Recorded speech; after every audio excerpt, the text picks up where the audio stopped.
Oh yes, this is the Hardcore Marketing Show. I'm Casey Cheshire, your host for this epic journey. And today's show, sponsored by Cheshire Impact, on a mission to help people maximize their use of Pardot and Salesforce. CheshireImpact.com. Bam. And there it is. We actually hit record now. We've been having a podcast within a podcast over here, having a great time chatting with the guest today. I guess we'll share it with you all now. You can all hear the conversation. We've been having a great conversation already. My guest, he's a marketing leader, a business advisor, a strategist, keynote speaker, podcaster as well. That's some of the things we were talking about beforehand. Fractional CMO, and also a marketing advisor to B2B and B2C brands all over the world. Ones you've heard of, ones you haven't heard of. Kettle One, had any of that lately during the quarantine? Yes, sir. Yes, sir. Unilever, Axe, Purina, lots of different brands. We're going to talk about all sorts of things today. Podcast host of the Business Growth Cafe, founder and president of the Ponzi Group, Angelo Ponzi. Welcome to the show, sir. Thank you so much. It's a pleasure to be here. Yeah, I figured we'd let everyone in on our conversation. Yeah, we had a great conversation. Unfortunately, you hadn't pushed the record button. Well, that one was here for we are us, now. Man. That was for us. All right. This is for everyone else. Now we're letting everybody else in on the conversation. I know. So, the theme, it's our marketing leadership series, and we want to be, exposing the bad marketing, filling it in with the good. And so I'm going to pass you this thing over here. It's heavy, so hold on a second. Okay, here you go.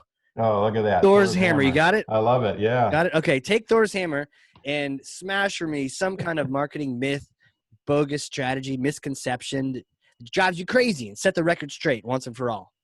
Well, I think there's several. And the biggest one for me is when I talk to a client or a prospect or anybody in the industry, and I really dig into what they know about their customer and how they, on an ongoing basis, gather information. And typically it's, well, my Salesforce, they give me back information. They tell me, what the customers need. But that's on such an individual basis, and there's a built-in bias. Anytime we're doing interviewing and things like that, there's a bias, right? Either maybe the customer pissed me off that day, or I just didn't make the right notes. And so everything's being filtered. Or it makes me look good, right? Or it makes me look good, right? Because you want to look good to your management. And so for me, the key is the voice of the customer, but getting it directly from them. And so utilizing some kind of research tool, if you will, and to gather those insights. So what are the insights? So market research in itself isn't insights. It's gathering knowledge that you can find those insights or those nuggets that you can use really to help drive everything else, whether it's your messaging, whether it's decisions on your vertical markets, decisions on new products. And I think that the myth is people can sit around, and a lot of companies sit around in a room and they make decisions and they're just talking amongst themselves. And there's a lot of bias within that. And one's called, I wish I can remember the name of it, it's basically it's called follow the leader. And so the person who is the leader in the room, people tend to start acknowledging, yeah, you're right. They're afraid to make comments because they don't want to lose their jobs. Like the king's new clothes, right? Oh yeah, that looks great, your kingship. Yeah, and so what happens is decisions are being made. And there's a story that I tell, and it's about Vizio and their 3D televisions. And so after Avatar came out, and Vizio and Panasonic and Sony were all racing to the market with the 3D TV. I remember that craze. Remember that, right? So Vizio won, sort of. So they hit the market, early adopters, the techies, man, sales just took off like crazy. Then about 3, 4, 5 years in, there was a definite decline to the point where the sales were really struggling. And I asked my listeners or my guests in my presentations, why? So I'll ask you, why did sales decline? Why did sales decline? Well, for 3D TVs. The Avatar thing had been long in the past, and no one made any more movies that were 3D. Is that? No, it's 3D television now. No. So. Oh, no one made any more TV. No one ever made. Did anyone ever make a TV show? I don't think they did. I don't think they did. But the reason they failed was because of these. Nobody wanted to wear 3D glasses all the time to watch television. Oh. Right? And nobody ever asked the question. They never went out to the consumer and said, what do you think about this product? Great. Would you wear these glasses 24/7 when you're watching TV? Because now a 3D TV is your primary TV. Nobody ever asked the question. And so when it got into the general consumer, people stopped wanting to wear the glasses. They started buying other television, of course, sales, and they eventually pulled the product. I mean, I could see wearing them for a movie, right? I wore them at Avatar, but then you take them off. Your eyes kind of feel a little strained anyways after that. So you're just trying to sit at home and relax and chill out wearing these things, and your eyes are like bugging out. Yeah, I could see that not working at all. So it didn't work. And one of the interesting parts of the case study, and I'm not making this up, it's documented, is at one point in time in the boardroom, when they were discussing it amongst themselves, somebody said, "What about the glasses? Would people wear the glasses all the time?" And the board basically, the people in the meeting basically said, "We're not concerned with that." Yes, they will, or whatever the answer was. And so they ignored a really smart question, never went out and researched it, and really was one of the major factors in the downfall of 3D TVs becoming kind of a big thing. And that was some kind of quote that was from it, like someone was there. It was documented and so I've been working on a book about marketing, but part of that I use in presentations. Yeah. So I tell these different case studies about decisions that were made about not knowing the voice of the customer, and that was one that I use and talk about all the time because it's so blatant. We know the company, we've heard of them, maybe even own a television. I'm not disparaging the company because it's a great company. I have their product. Matter of fact, I'm looking at my monitor is one, but you don't have a 3D TV. But I don't have a 3D TV. And so you think about those decisions. You think about decisions where I was working with a household cleaning product that decided to do expansions, line extensions. So we looked at, can we turn it into a hand gel? Can we use it for barbecue cleaning? Can we use it for all these different markets? And eventually there were some that just wouldn't work. But the only way we knew that is we just went out into the field and actually did focus groups and went, like on the golf club cleaning product, we actually went to golf courses, gave samples out, tested it, got feedback. So we were getting right from the customers that this is great, or this is a problem, or I don't like this, or hey, I would never put this on my barbecue. And so by doing things like that, gives you so much information that takes it out of what you think. And friend of mine used to say, think outside the box, but he used to say, get out of the box, walk around, take a look before you make a decision. And I think that's really important. So that's one of the myths that I really think is big, is that, number one, do you really need the voice of the customer? And the other part of that is, yeah, maybe I do, but it's too expensive.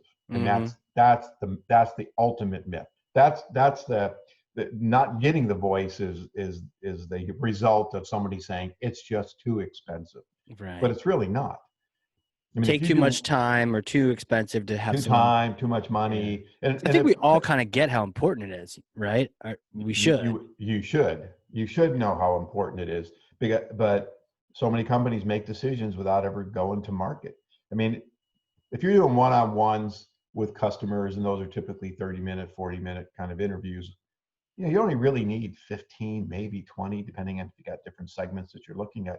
Then you'll start to hear the pattern. And once you hear the pattern, then the cream's rising to the top, and you know what the issues are, right? So if you talk to two people, you might have completely different things. But as you start to talk to more, if there's issues, if there's customer service issues, if there's product issues, if there's communications issues, pricing issues, those will all start to rise because everybody will start to have those similar problems. So how expensive is that? I mean, you don't even have to hire me, right? Put a good solid questionnaire together, put one or two people on it to make those phone calls from an internal standpoint. Takes you a week or two, gather that information, document it, and feel confident that you can present it to management without losing your job, right? I can do that because I'm a consultant. I don't work there, so I'm going to tell you, the way it is. A lot of times internally, once again, there's a bias built in. But I always say, if you're doing interviews, it should be one or two people. So there's a consistency in the cadence and the way I talk, the way I ask questions, the way I probe. Well, if we're going to do 10 interviews and we do 10 different people doing the interviews, we're going to have bias because you Right. and I are going to interview differently than this person and that person. So Right. so it's just stepping back, thinking it through, and so that's my. I'm going to step off my podium now, get back in my chair, and that's a big one for me. That is Yeah. probably the biggest debate I have with people all the time, with the importance. They know it, like you said, yeah, but. Right. Or it sounds like it's like, yeah, but then we half-ass it. And That happens we think too. we've got it, but we really, it's like an iceberg. We have no freaking clue. And like you mentioned, even like, get the survey, then have people call. But I think sometimes people try to skip a step and just send out a survey. But I mean, how bad is that if it just asks that surface level question? And Well, I think, again, part of it is what's your objective. yeah, So from a qualitative standpoint, right? So those are interviews, those are focus groups. And you can also use a structured survey for that too. What you okay, can't do in a structured survey, if you don't get enough of the numbers, if you will, to make it statistically valid, right, it's directional, right? It's all yeah, observational, it's directional. So I can do a survey right now, and I do it all the time. We do these assessments, and one company will fill it out, and we make observational recommendations based on what they tell us. But if I have 100 people or 200 people, now I've got something that's statistically valid that I could project. So I go into an industry and I want to research podcasting, and I go out and I talk to 200 businesses about the value of a podcasting for their marketing. Well, I only need to do two, maybe 300. And if I want to do segmentation, I'll do a little bit more, so I can have different cells of 25 or 50 companies in each. So it's not a lot. But right, once I have all that, then I have something that I can project against. So it depends on ultimately what you want. If you want to make a decision on rolling out a new product, you might start off by interviewing current customers, but you want to know if there's an opportunity in the market to really roll this product out. So you're not going to take the advice of 10 or 20 people. That's a couple focus groups. You want to go out and talk to a couple hundred. When I was in the action sports industry and I focused on surfing, skating, and snowboarding, my studies had 1,000, 2,000 kids in it. So wow, I could come in and say, with confidence, that your brand is, or this is the new trend, or this is, what's happening at street level, if you will, because I had the numbers to do segmentation work, and also to statistically have the margin of error very low and a 95% confident level and all those kinds of things. right. Wow, you have the numbers, so you can feel confident, and that we, what is it about? Are we just trying to? I mean, are we scared? Why are we not talking to our customers as much as back in the Mad Men days? We had studies. People came in. Marketing had the voice of the customer, but it seems like sometimes now we're the print shop, or we're just the digital people.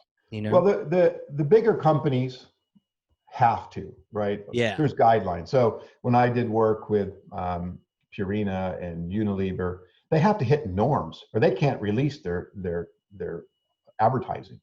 Oh wow. They do constant testing with these big organizations. IPSO is one that comes to mind.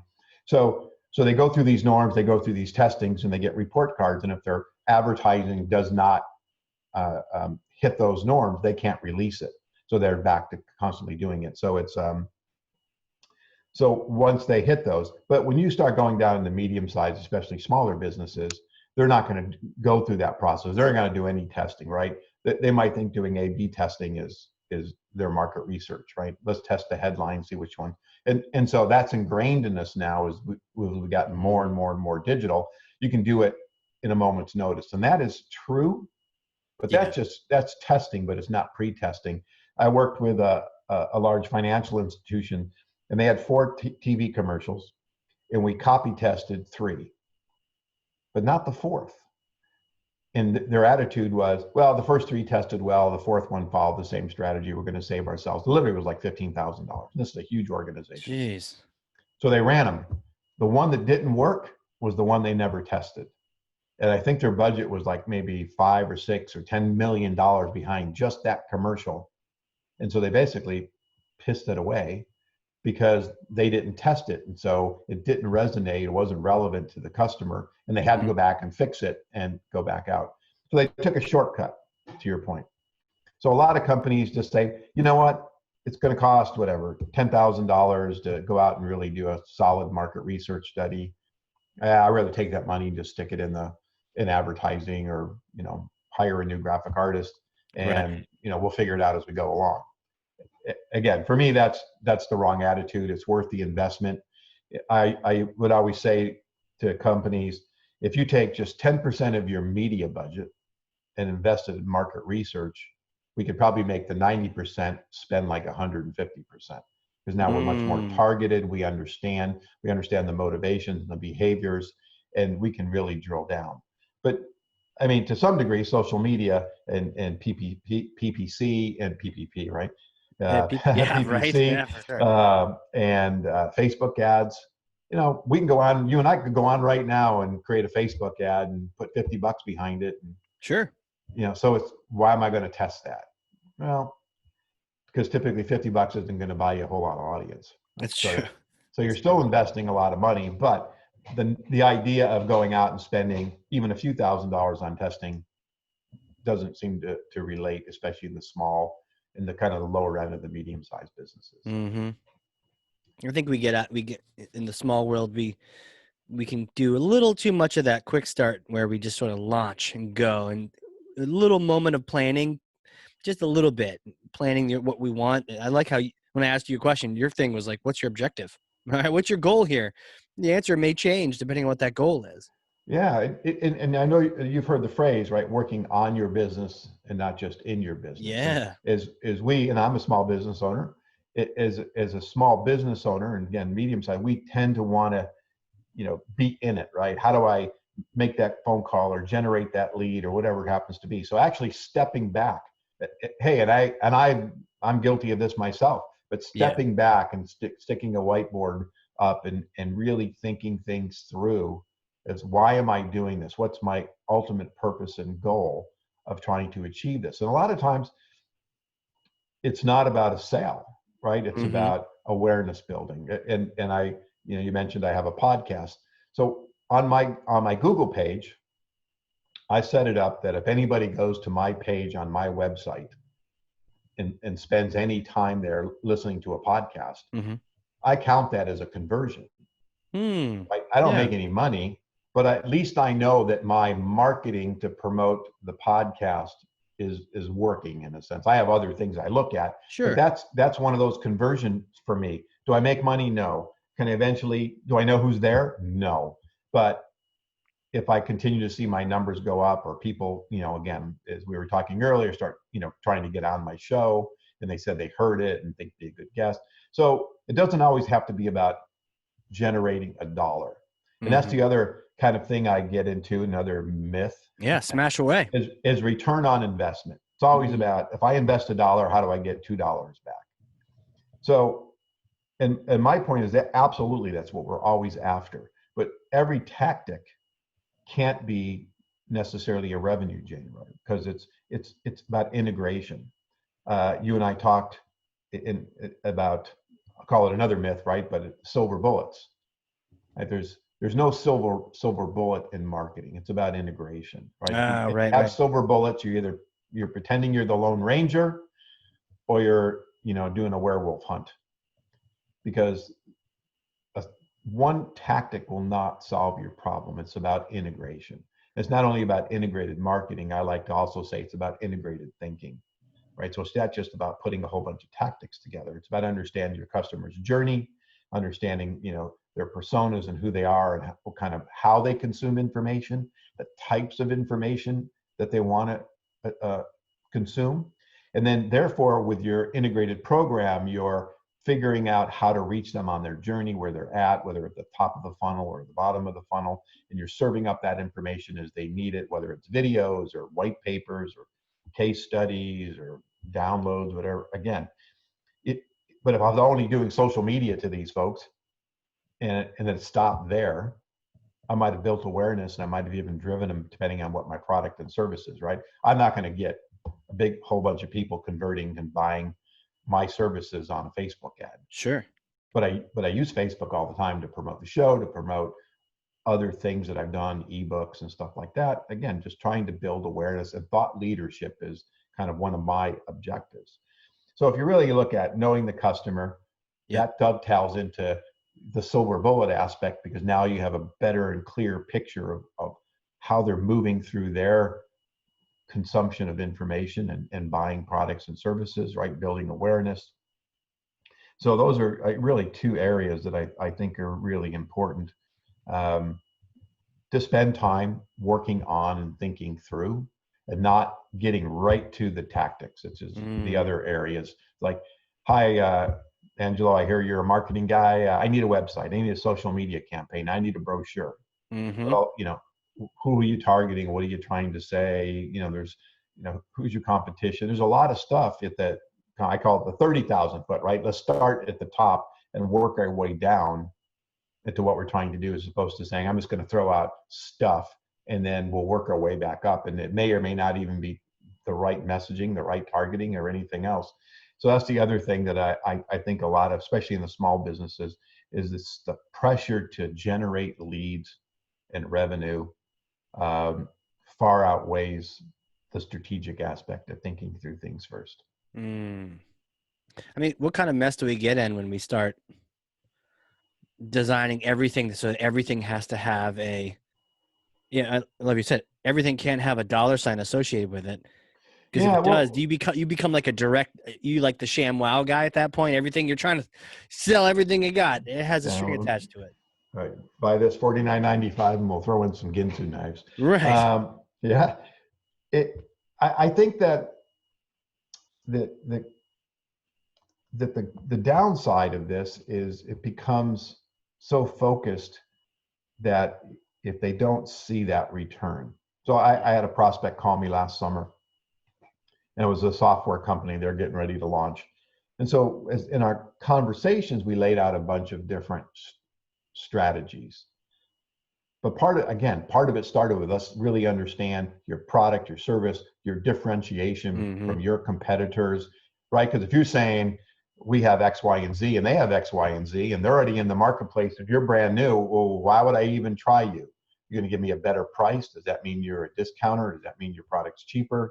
Right. So you're going to give me a 7-day trial? No trials. Well, I'm not going to just cough up cash if I can't try it. So there's all that kind of strategic thinking before you ever get to market, versus those that just push it out there really quick, and they weren't prepared for, what the reactions were. I was called in. I'm a mentor at one of the universities here for startups. Okay. And I got called in one day, and this was a company that was starting a subscription shoe company. And so targeting women. And so they could, and mostly girls, so they could call up, send in and say, I want these pairs of shoes. Here's my whatever, $29.95. They get sent the shoes. They get to wear them as long as they want, and then return them when they don't want them anymore. And then other people wear them after that? Well, their model was they were going to donate them. So I thought that was actually pretty cool. Oh, that's cool. But when I asked them, so I didn't see it sustainable. And part of the reason was this, just outsider looking in. My wife, and I have all boys, but my wife and people that I know have girls, and my female friends, they don't buy their shoes on the internet. They want to go into a store and try them on, right? And so I thought there was an inherent flaw in the model, because they were assuming that because girls could get it cheaper, right, and be able to turn the shoes around and not worry about having to buy shoes and sit in the closet. Right. So I think that was a solid idea, but I don't think the model worked, because I think there was eventually, if not maybe the first month or second month, they're going to want to go to the store, want to try them on, especially if they get shoes and they go, they didn't really fit, and I got to send them back, right? Right. So that was my first issue. But when I asked them, did you talk to consumers? Did you test this? How did you test this model out? They go, yeah, we did market research. I said, great. I mean, how'd you do it? They said, I talked to mom, my aunt, my sister, her friends, and everybody said it was fantastic. So I said, basically, you talk to family members and friends, and they all said it was wonderful. Yes. Okay.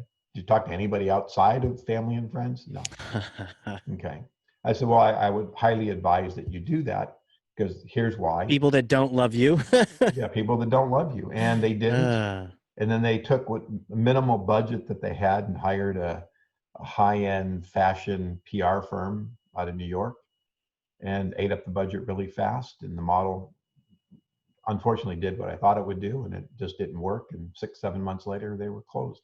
Now, would it have worked if they had followed some of my recommendations? Maybe. Who knows? Maybe not. Yeah, but to your point, you gotta go to the source. You have to seek that information out. You can't take it lightly. You can't half-ass it like we were talking about earlier. You can't just dip your toe in the water. You got to jump in to your customer hot tub. I mean, that sounds comfortable. A hot tub full of customers? Yeah. Maybe. Yeah, maybe. But, you know, as entrepreneurs and people that are starting businesses, and again, I've been guilty of this myself, we fall in love, right? I use the broad we. We fall in love with our idea. And I'll actually pick on myself in the action sports industry. So when I created a company called Board Track, which was a market research company in the action sports industry, but prior to that, sounds like a good idea. 9 years, I was outside researcher for Pacific Sunwear, which, if you know them, they're a large clothing retailer catering to, you know, the 12 or 14 to 24-year-old marketplace. And we would travel around the country, and at that point in time, we were looking at a lot of upcoming skateboard companies and surf companies, and we'd talk to kids and find out about the brands or perceptions, what they would buy, blah blah blah. How'd you get them to talk to you? Did you have like a hat on backwards? No. You dressed like IBM? Hello, child. Come. No. But, you know, polo shirt or sometimes a T-shirt. But I had to keep, you know, an authority level, but not, you know, not that level.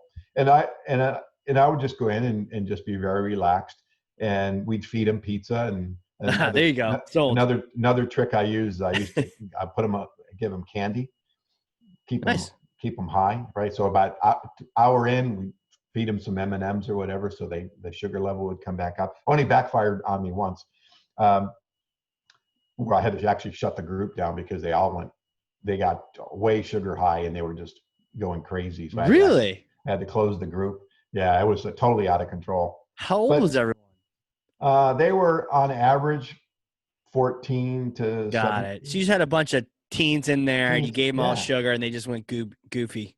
But they loved it because they got to see clothes that nobody else had seen before. Oh yeah, good call. Right, because it was all about, you know, what's coming up, what's hot, that kind of stuff. Anyway, so behind the focus group glass used to be guys from like Quicksilver and Hurley and Nike, and so I got to talk to them, and they were like, man, we wish there was more research in this industry. You know, we see skateboarding and they're really starting to boom, but nobody's really doing research, not the trade magazines, nobody. And so I had this idea. It's like, man, hey, I've been doing all this. I know I've got all this insight, so I'm going to create this company called Board Track. So board was surfboard, skateboard, right? Yep. Snowboard, and tracking was the tracking studies. So when I launched this study, I launched it following a similar pattern that we had done with PacSun in the same cities. So 2,000 people, but it was more general consumer. And then I would drill down and extrapolate skateboarding, for example. Okay. So I might talk to 2,000 people, but maybe there was only 200 skateboarders in it. And we'd profile and so the study was expensive, and some of the brands, but the big brands bought it, right? The Swatches and the OPs and the the whatever.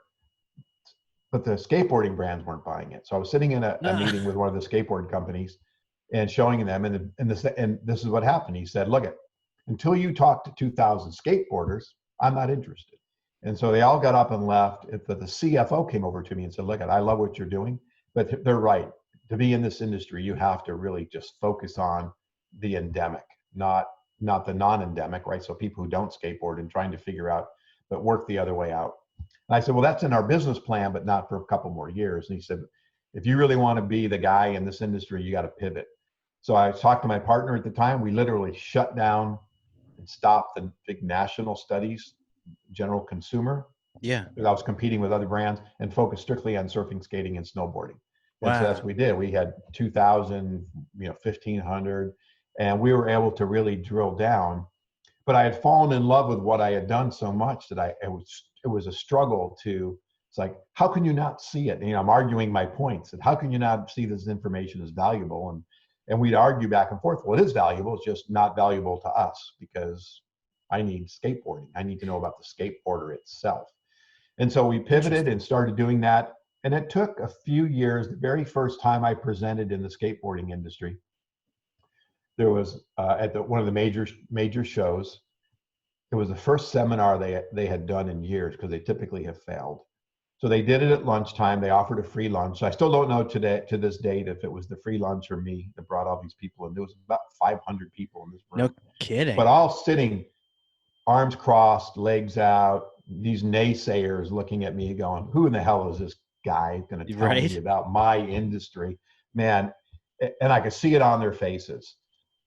And so a lot of skepticism, but then I started to wear them down because things I would say were starting to come true.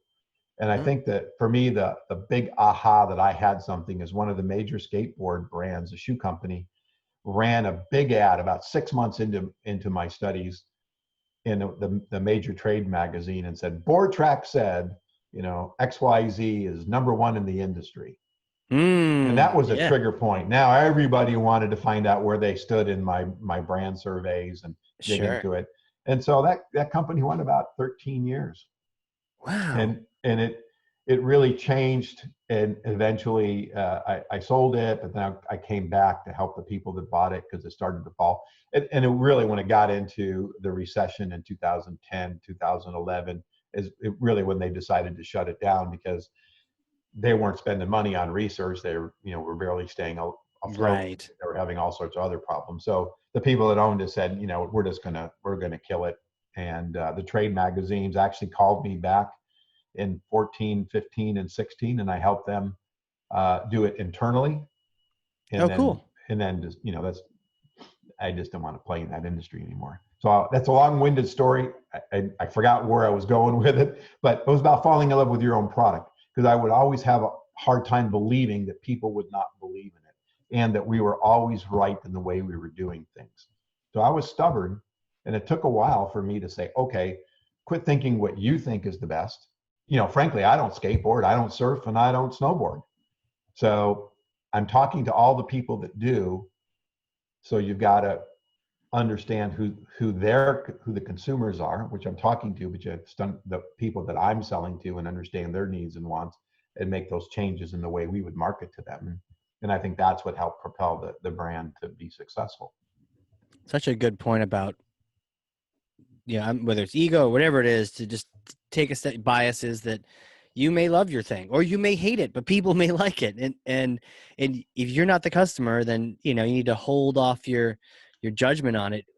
Tell me though, why did you pick boards? Was it just a market opportunity that you spent years hanging out with these cool guys and gals, like interesting, cool action sports, and yet you don't do it yourself?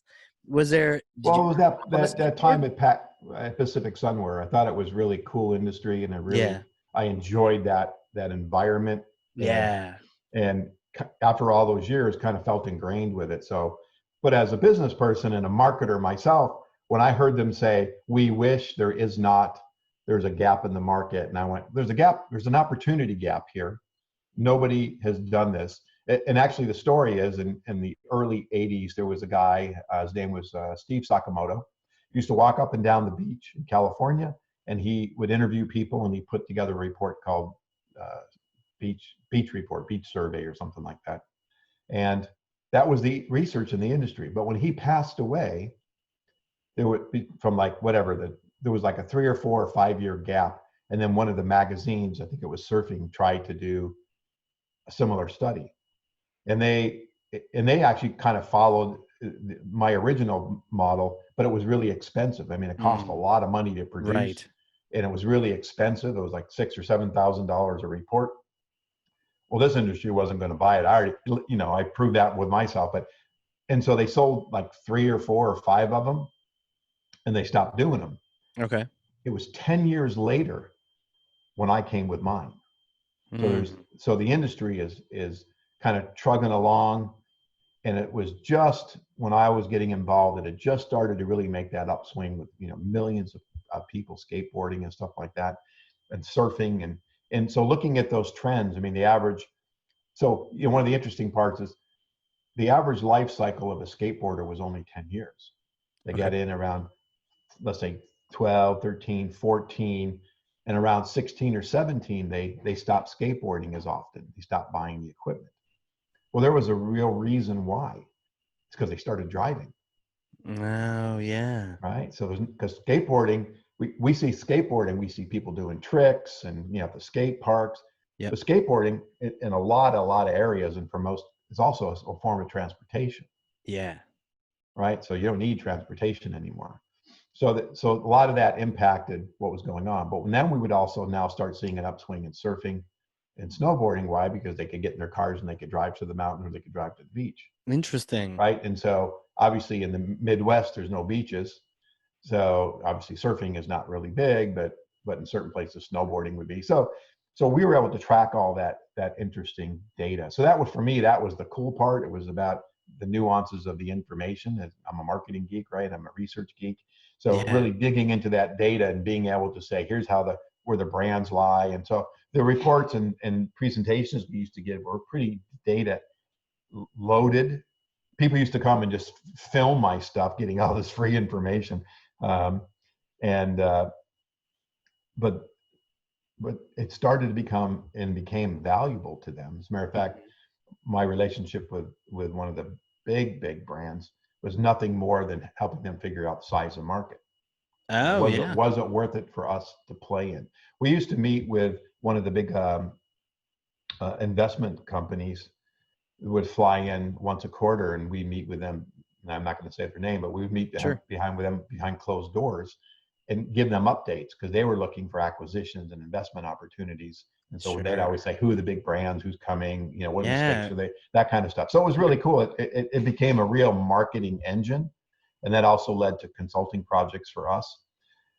When I sold my advertising agency, I took BoardTrack out of the deal, and then used BoardTrack to help generate new clients for the agency. So we had several of the action sports industry folks became clients of the ad agency. So it was a pretty ingrained in my personality, who I was for a very long period of time. That's the other thing that happens sometimes, right? We become the brand, we become who we're, and that, you know, as an ad agency guy, we worked for a lot of different companies, but that was my single product, if you will. And so I kind of became that person. People knew me by that. And I got rid of, I let that go, and, you know, and then eventually saw it die. It was sad. It was who I was for a very long period of time. So anyway, so rambling on. Yeah, no, that's what we do here. I mean, let's just ramble. You know, I did have a question for you though. You experience these different trends, and I think sometimes I'm sort of narrowly focused, but you've experienced these trends, you've paid attention, you were doing research during things that are happening. Anything you equate to nowadays, and has that given you an insight into, you know, how do markets react to things like this? We're all stuck inside. Can we skateboard? Can we, but even at the larger, you know, world itself, any thoughts? Yeah, you know, it's interesting. In any downturn that I've experienced, or any business that starts to struggle, literally one of the first things they do is they cut marketing. Yeah. Right? Because they see it as an expense and not an investment. So you out there listening, it's an investment in your future, not just an expense, because marketing, and salespeople will argue this point, but marketing really is a growth engine, right? Yeah. Because it can create a broader awareness. It can do a lot of things to help drive and make sales more efficient. But when you cut that out and people stop seeing you and knowing who you are, or you even exist, it creates issues. And so what we saw in this current pandemic is companies immediately started cutting, right? Laying off people, cutting their marketing budgets. So it was all about preserving cash. Not a bad strategy, but it's not the strategy, right? So they were reactionary. Instead of stepping back, and this is my personal opinion, of in the broad sense of now I've got some cash, now I need to step back in and work on the business. So what's the best strategies? So one of the things that we saw is really a balance between operational efficiencies and marketing investment.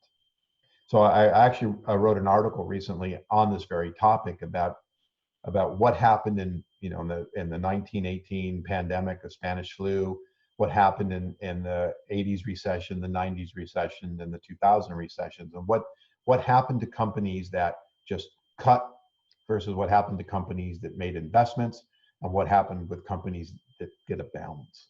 What we saw is that those companies that had a balance between operations and marketing did really well post-recession. And so they continue to invest. I mean, I'm saying they went out and spent, their typical budget, but what they didn't do is just eliminate it. Why? Because even if they weren't selling product, they still wanted to maintain an awareness. They changed their messaging. So messaging, as we've probably seen and heard a million times during this, people aren't trying to sell you. They're trying to say, we're here for you, right? So they're changing their messaging strategy. So maybe it's, we're here for you, we're here for you, we're here for you. And oh, by the way, do you need our product? So it isn't just, you need my product, because people aren't paying attention. That gets back to understanding the needs and wants of the customer, which is one of the other things we started talking about earlier that I tell businesses. You should be more than ever talking to your customers. You don't know what kind of panic, your best customer's in, right? And it may not just be that, maybe it's just not the guy in the IT department, it's also the marketing person and the CFO and the CEO, right? So you look at multiple contacts within an organization, which a lot of businesses don't do, right? They sell to the IT guy, they sell to purchasing, they sell to the CFO, and they forget that other people make decisions. And so that could, that's another whole different strategy, is how do you nurture multiple people within an organization? So if your best contact leaves, you also don't lose the business. When I had my ad agency, that's typically when we found we would lose business, is because our marketing contact would change jobs. Sure. A new guy would come in, he'd bring his agency in, right? But if we had good relationships with the CEO or somebody else, that would have been a much more difficult situation. So that article actually is on my website. Yeah. It's called Lessons Learned. Okay. It's pretty in depth. I kind of got carried away, but I felt it was important to really present the case of why people should really think this through and give some advice in there. But ultimately, history shows us, right? We can learn from history. Absolutely. Right. And even if your own history inside, I have a client knows after 30 years that 30% or 33% of all the proposals they put out will be closed. They'll sell. Okay. Which ones, we don't know, right? Because they could have $1 million proposal, they could have a $5,000 proposal. Doesn't say which ones are going to sell, it just says on average they'll close 33% of all their proposals. Right. Well, that statistic doesn't necessarily work in this environment based on the nature of the business that they're in, right? So you need to scale back. If they just go, well, we're going to close 33%, we'll continue to chug away. Well, now if you only get 2 or 3 proposals because of the pandemic, you're in trouble. So how do you pivot? And so by understanding your customers, you can go to their customers, for example, and say, look, we know times have changed. We know you're not going to be buying much. Do you have other needs? Do you have things that are going on? Can we refurbish what you already have? And look for those opportunities, because we will come out of this and you need to make sure your customers are happy. So how do we make sure that you're happy in order to make your customers happy? They don't ever actually make that phone call. They'll never know. Right. Yeah, you won't. And you might take actions, that might help that or might not. Yeah, exactly. It might be irrelevant in what you're doing and you're just barking up the wrong tree. You think you're doing the right thing, but they don't care because they got other issues that you don't know about because you've never taken the time to talk to them. Right. Huh. What do you see coming around the bend? Do you see any positives coming out of marketing these days? I know we're all kind of focused on the here and now, being stuck inside or stuck where we're at. Do you see anything coming around the bend that there's some opportunities coming around that we should keep in mind? Sure. I think there's probably plenty of opportunities. And I'm going to sound like a broken record, but if you're not keeping your finger on the pulse of the market right now, you don't know. So unless you're going to go out and change your entire product line, in whatever your product or service happens to be, you need to look for those opportunities. And part of that could be watching what your competitors are doing. I Sure. don't mean to be opportunistic, but if your competitor just laid off a bunch of people, pretty much indication they're in trouble. Sure. So who do they sell? Do they have a big customer that you'd like to get? Right? Do they have a great salesperson that they just let go because they couldn't afford them anymore? Maybe there's an opportunity to pick them up. But I think if we look at the trends, and they're all there, they're published on a regular basis, of what industries are still thriving right now.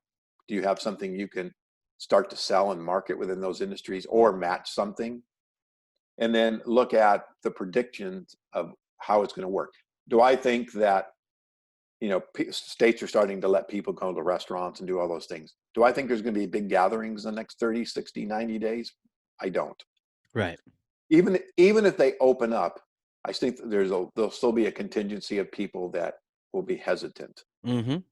Right. And so how can you fulfill a need if people are hesitant to go to a sporting event, for example? Or Right. how can you offer something?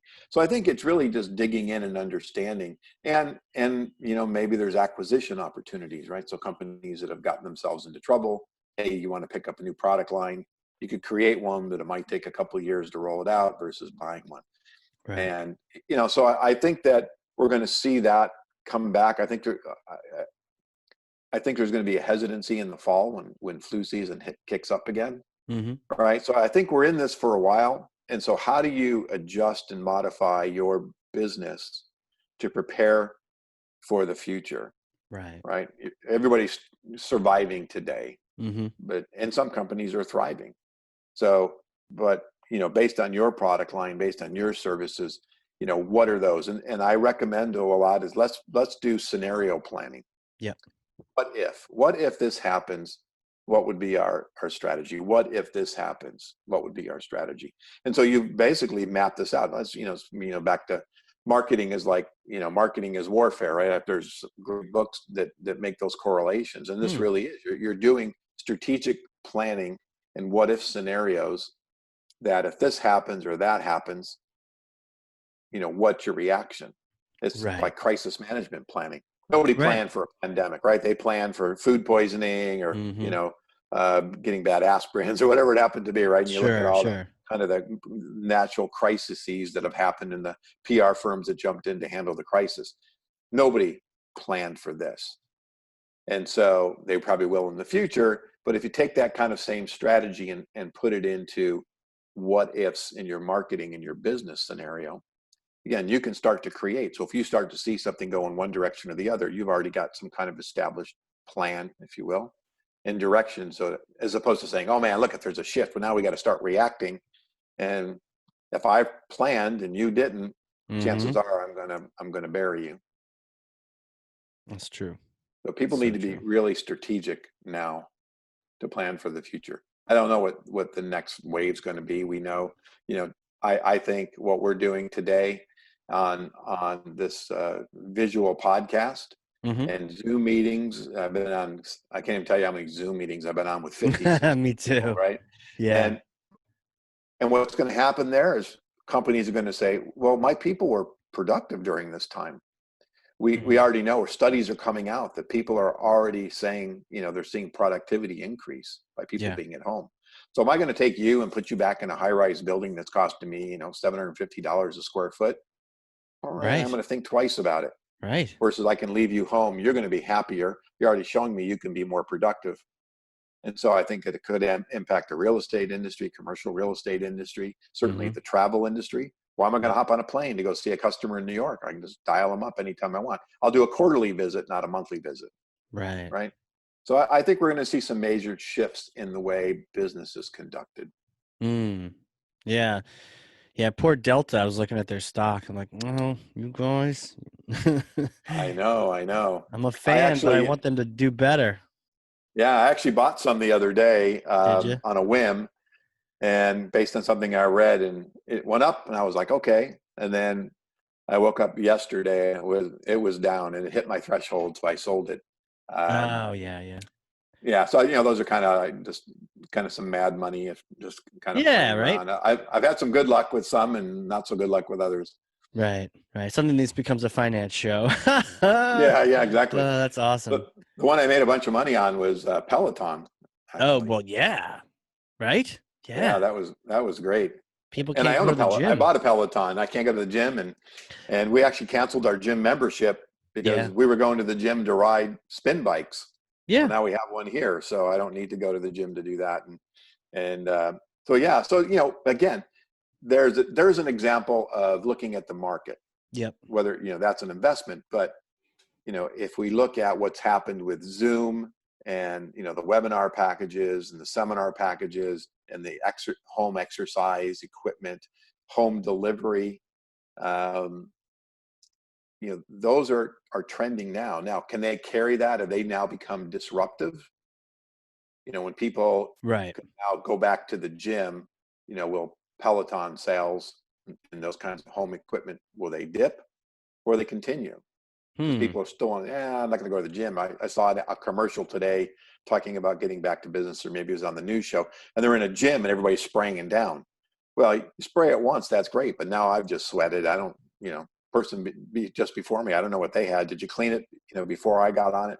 So I think there's going to be a lot of those questions that people are going to have for a while. And then there's those groups of people that don't care.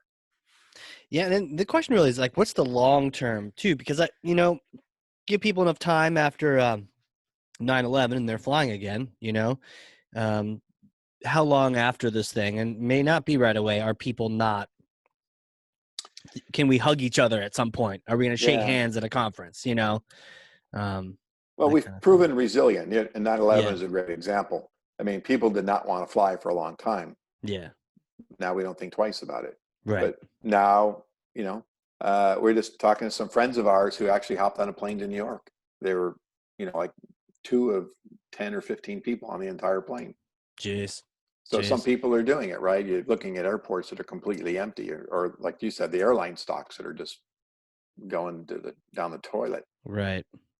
But, will it just, I think just nature that we will come out of this, we will get comfortable and we'll start to get back to hitting on planes and cruise ships. And, the cruise ships just pushed out again to August, some in July, August, before they're going to start trying to cruise again. It's interesting. My family, we all went on one right before this happened. Oh, really? Yeah. It hadn't been, it wasn't yet a big deal. It was kind of like we'd heard things in China, and they had restricted people traveling to Asia not getting on the boat. But yeah, thinking about it now, it's like, wow, we really snuck one in there before. Well, there's always been, like, even with it, I think part of it was, again, my perceptions, the way some of them handled it, right? They tried to hide it. Like when people would, a few years back, the norovirus on cruise ships, right? So what do? You walk in, you cruise, right? You're washing your hands constantly and doing stuff, and right, you're taking care of yourself. When I did a cruise, I guess it was maybe 5 years ago, and I was in one of our ports was Turkey. And on the cruise, we had the TV was on and watching the news, and it was always about ISIS. Jeez. And it was just as they were really building up.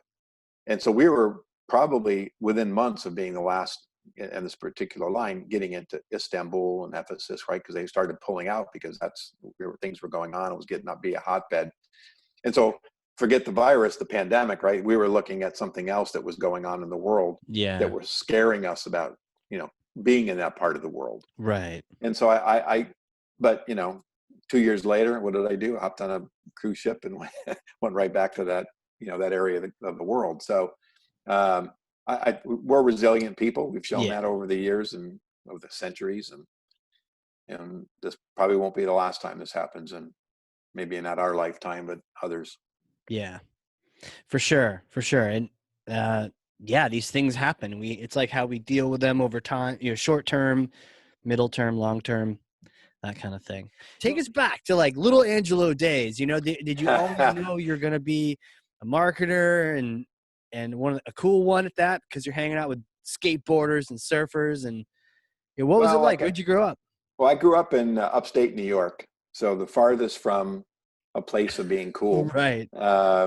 In a very small town, and a great place to grow up. I didn't want Was to it live there. Oswego? Did you grow up in Oswego? Oswego, yeah. So I've been there. The lake. I've been on that lake, Yeah. and I've had some family. Yeah, it's a cool It's a great place. lake. It was a historical fort. I mean, it was, as a kid, somebody starts trying to tell you history. You're going, I don't really care. Yeah, But exactly. but the town itself actually is very historical. That it used to have 3 forts back No in the kidding. Revolutionary War days, and the British would come down the St. Lawrence and try to go down the Oswego River to Albany, and there were these 3 forts that basically would blow them out of the water, and they were all destroyed at various times. And only Fort Ontario was the one that kept being rebuilt, and the final rebuild was with bricks and stone, and so Wow, I'm looking at they it. couldn't burn them down anymore. But it played a role in the Revolutionary War, played a role in the Civil War, and World War II for sure, and maybe some others, the training bases and things like that. But there's I'm off on history, but Yeah, it's all there's cool. a little known story, and it's called Haven. But in World War II, Roosevelt allowed about 2,000 Jewish immigrants to come to the United States and to escape, the Nazi Yeah. government. Wow. When they hit New York, what they did is they shipped them all to Oswego, and No then basically way. interned them, put them behind fences to keep them corralled, if you will. And I'm sure I'm not telling the story exactly right. So theirs were these Jewish immigrants in my hometown in the fort. The whole area was called the fort. There was a fort, but we called it the fort. And my parents later in life would tell us stories how they used to go down as kids and talk to them and bring them food. And now as a child myself, I never knew that because none of that existed. There were armories down there and, other things that said there was, military, but I never knew any of this until much later in life, probably in the last 10 or 15 years. Right. There's a book called Haven that talks about it. And now there's a museum there that talks about it. But it was just one of those really interesting things that happened in the hometown that nobody ever knew. But, like I said, Lake Ontario is huge. I grew up fishing. I was only half a mile off the lake, so fishing and swimming every day. A lot of my friends had snowmobiles, so we were snowmobiling in the wintertime. But my dad was a plumber, and he put me to work very early in life, 12, 13, doing odd jobs, or he used to make me collect money, which was terrifying as a kid, to knock on somebody's door and say, hey, I'm ready to collect, $14 for a plumbing job kind of thing. Wow. And I was probably more reserved and shy as a kid, not around my friends, but in public with groups of people. I could never do what we're doing today, when I was 15 or 16 years old. But over time, I knew I didn't want to be a plumber. And so I loved actually the movie industry. I love movies. And so I thought, that might be a cool thing. And so since I was fearful, of course, I never dreamed of even becoming an actor, but behind the scenes was something different. And so as I started to get into school, I started looking at marketing and communications and film. And so I was kind of marrying that kind of passion that I had with the idea of a business aspect of that. Right. So when I came to California after graduation, I went to school in Europe as well. But when I came to California, I came here because I had met at the time the director of marketing of Disneyland. Really? And he said, yeah. So he was a friend of my sister's. He was a husband of my friend of my sister's. So he said, come on out. I went out there my senior year of college, and I met with him, and he said, great, when you graduate, you come out and I'll take care of you. Now, I'm an Italian from New York. So when you say I'll take care of you, it means a job. Right. Well, apparently not in California. Oh, so I came out here, and he said, let me write some names down for you. Give these people a call. Just tell them I said, I referred you. Well, it's okay. So I went with optimism, and turned out to be that meant absolutely nothing. So, I was chasing the dream to get into Hollywood. Well, hey, I'm with you on that. The Italian thing, like, I'll take care of you means, I'll throw you in the guest room. We'll get you a job over here at Disneyland, and I'll be your mentor and your guide as well. That's taking care of somebody. Exactly. That's what I thought. I'll give you a list of names, you bum. Yeah, that's what I thought. Jeez. So long story short, Another friend of my sister's owned an advertising agency, and so he said, "Come on down. I'm going to have I need some marketing help. I'll train you. I'll take care of you." And so I ended Nice. up going down there, and he started working with me in the media industry, and then he had some commercial work, and so I got a little taste of all that. And then about 4 years, 5 years, maybe 4 years in, I actually quit and started a film production company with some friends.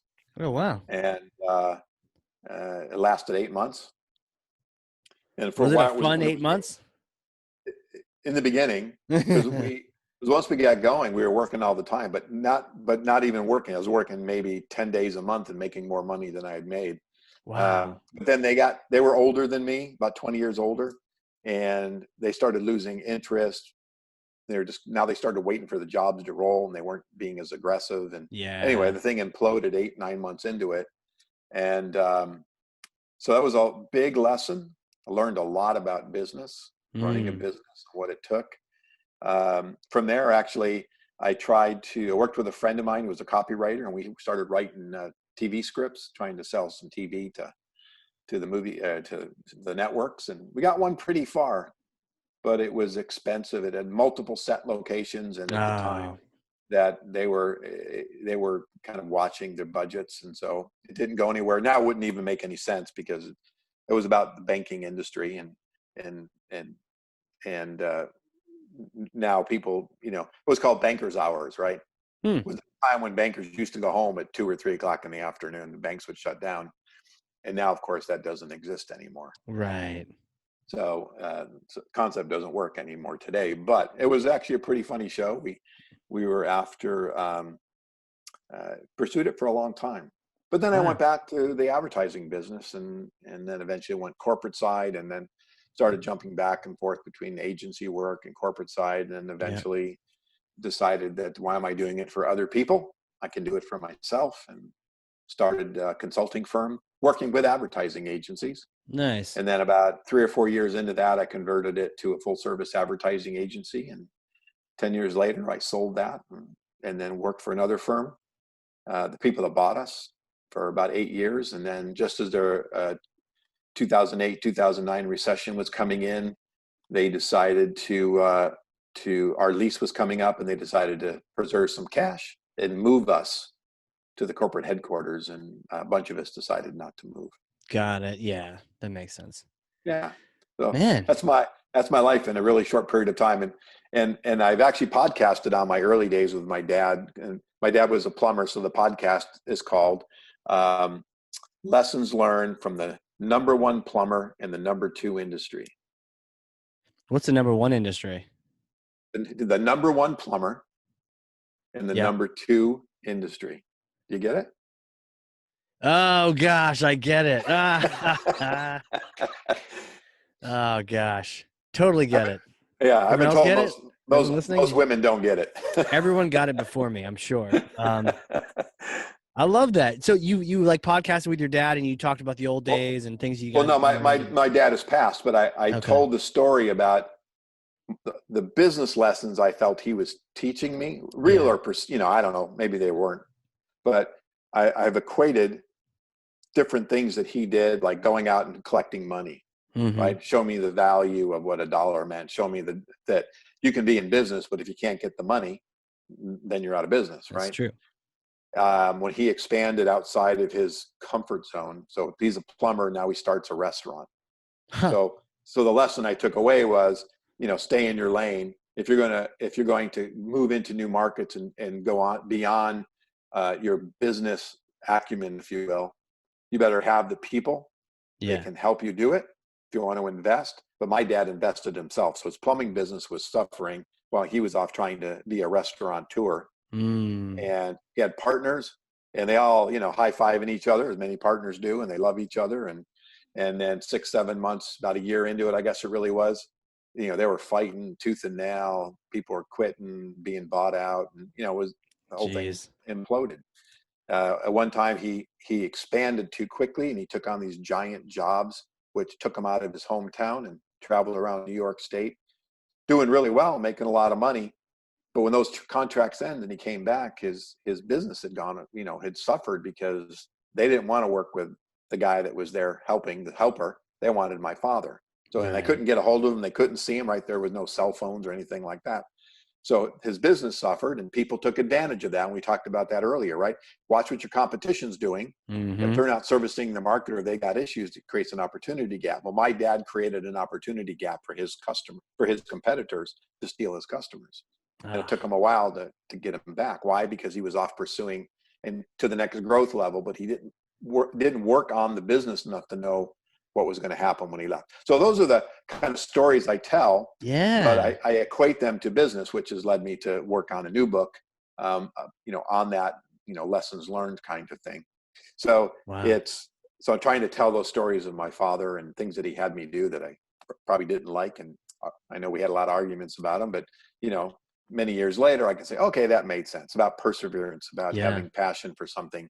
It's about sticking to it when you want to quit, knowing that times are hard and, you can throw up your hands and give it all up. But if you really want it, you got to figure out a way to work through it. So a lot of those kinds of stories that are important to me that I think that people can relate to and they're fun. I mean, my dad was a card. I talk about his promotion. One of his biggest promotional ideas was to be in a parade, in the hometown parade. So you imagine you're 16 or 17 years old and you're on Main Street and here comes the parade on the 4th of July and here comes your dad riding on a toilet. Oh gosh. And I think his sign was something like, what do you say? Well, one of his slogans used to be, "Your shit's my bread and butter." I'm not sure he had that on his toilet, but he had like these little sayings all along that he would use. And so then the next 4th of July, it was a toilet and a shower. And then he eventually had a tub and, and people laughed and screamed and, but as a kid, you're going, oh my God, my dad's riding on a toilet, but he was promoting his business. And so, again, just those kinds of things about promotion and being aware. And when my dad had passed, one of the things that we heard from people was how giving he was, and I remember as a kid, we'd ride around and he'd say, I got to go stop here for a minute. And he'd get out. And I remember him picking up like baskets or boxes of food and taking food into people's houses and stuff. And I'd say, what was that? And he goes, I was just talking to somebody. Don't worry about it. What do I know? I'm a kid.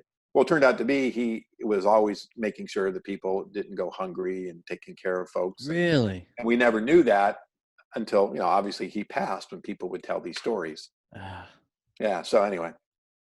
Well, I got a question related to that. Like to ask everyone this question, and you're writing a book on it, so there's might be hard to boil it down. But if you were to go in a time machine, hypothetically, I may have one here in Nashville, New Hampshire. If you could go in there and give advice to yourself right after you graduated school, or really beginning of your career, wherever you want to drop back in time to, and talk to yourself, what kind of things would you tell yourself? Maybe you don't have time to. You could pass the book to somebody. Maybe if matter can come back with you, you can just pass the book off. But what kind of things would you tell yourself? I would tell myself not to be so stubborn. Okay. And to listen and accept advice. In my early days, I tended to believe I was right all the time, and stepping back and saying, okay, I want to go in this direction, but do I really have a clear path? Am I really passionate about what I'm thinking about doing? Will I be persistent to follow through? Right. And so many times that you'd have a great idea. And again, for me, I'd go down this path and then I'd hit a bump and I go, okay, screw that. I'm going to something else. So I used to play music, used to be in bands all the time. And at one point in time, we had an opportunity to record. We were being solicited to do some recording.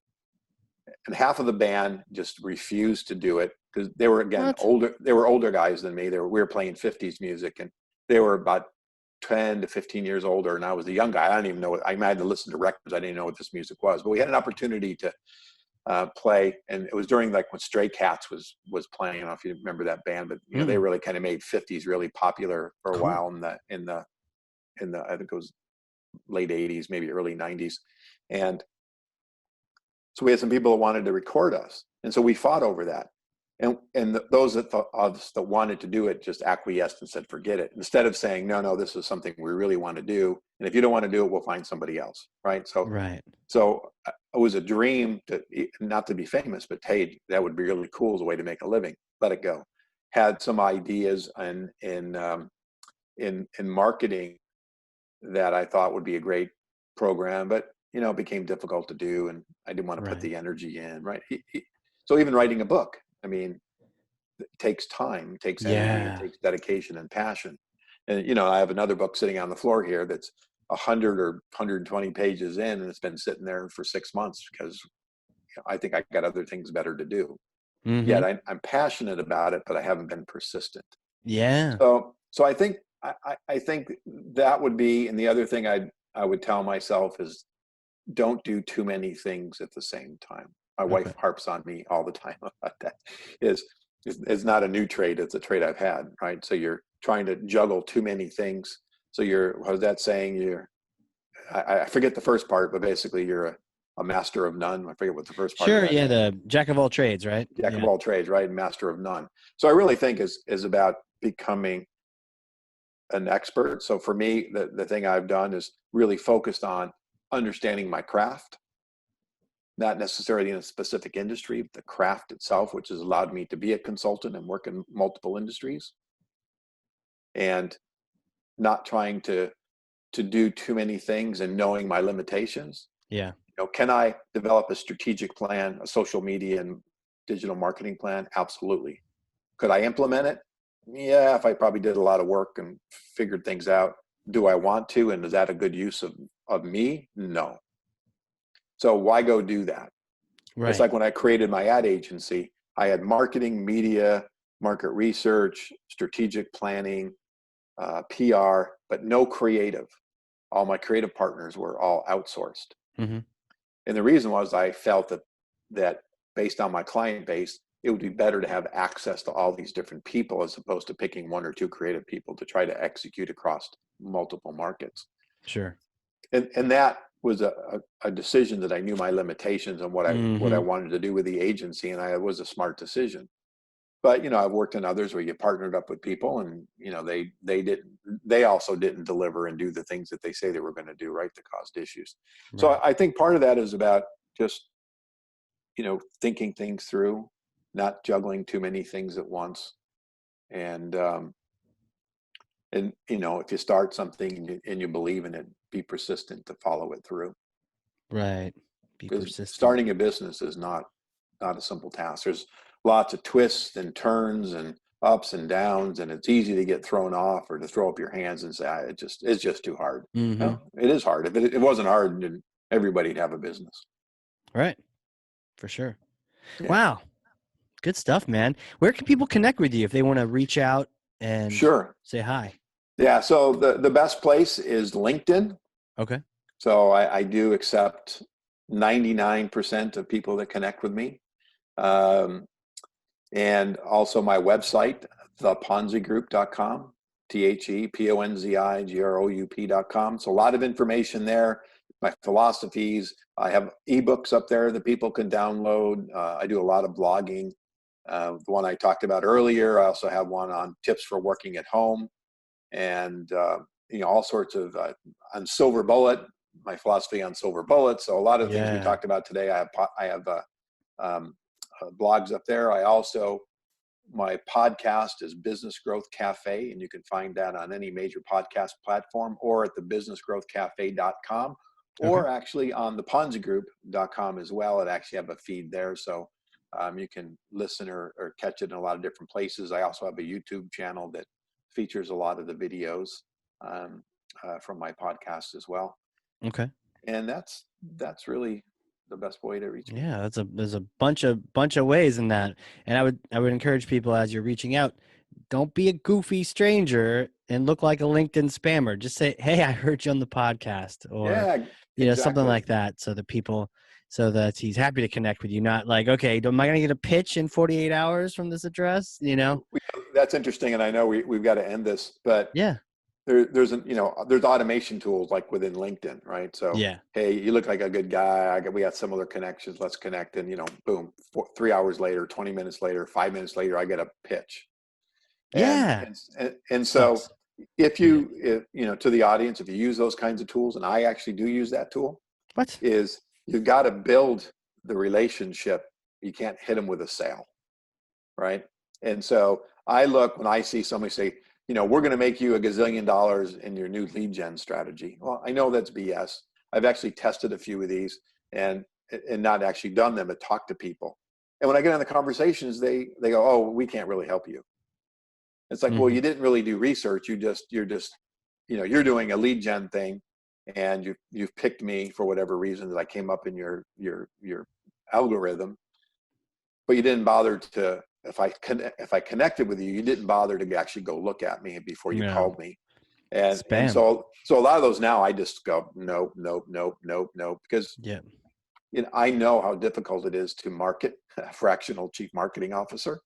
I don't sell anything, right? I sell me. I sell my time. I sell my knowledge and my experience. Yeah. I don't have a widget to sell. Yeah. And so yeah, think again, back to thinking through. So when I implemented this program actually about 30 days ago, I had a different strategy. It's about building a relationship, understanding your needs and your wants. I don't think I ever actually say, buy me. Buy my stuff. Buy my stuff, right? I'm just trying to build a relationship, say, hey, what? I know you're probably struggling like a lot of folks. I've got some, information, free information. Hey, do you want to have a chat? I'll even talk to you. I just want to be here if you need some guidance and some help. If I can build a relationship, maybe it leads to something else. But right now, nobody wants to be sold. Yeah, I'd be fine with that kind of LinkedIn conversation. Yeah. Bring those all day, every day. Everyone listening, hit me up on LinkedIn. Say hi. I want that kind of relationship for sure. Another thing for those listening, if you've learned something, and I freaking know you have, because I have 2 pages of notes over here, and then share this with someone, right? Be a thought leader to one person, 8 people, 74 people, 900, whatever you got on LinkedIn. But don't just share it, but put your thoughts into it. What were your takeaways? And that way, when you share it, you're the thought leader. We're just the source. Happy to be a part of that journey. And then, definitely check out that growth podcast and don't be a stranger. So, yeah.